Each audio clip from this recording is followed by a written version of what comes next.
In today's video, I'm going to teach you how to delete a property in Notion. If you're tidying up a workspace or removing fields you no longer need, this will keep your databases clean and easier to manage. A quick note before we begin.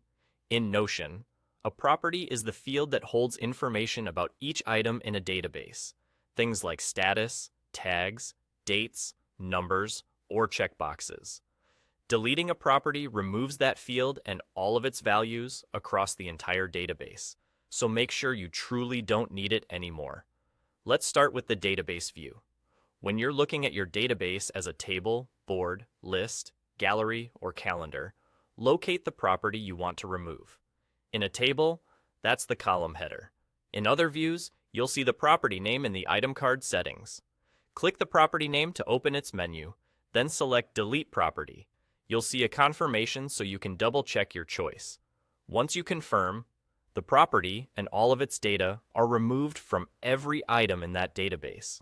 If other features, like filters, sorts, or formulas, depend on that property, they'll stop working, so it's worth confirming nothing important relies on it. Now, if you're inside a single database page, you can delete a property there as well.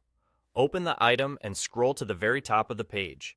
Right under the title, you'll see the list of properties for that entry. Click the property you want to remove to open its options, then select Delete. Confirm the deletion.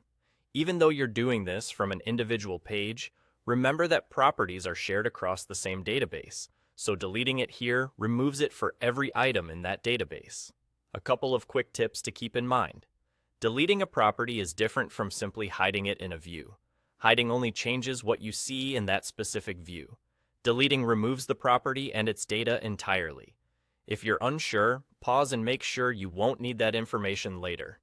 Immediately after deleting, you can usually use undo if you change your mind, but there isn't a long-term recycle bin for properties. And there you go. That's all it takes to delete a property in Notion, whether you're working from the database view or inside a page.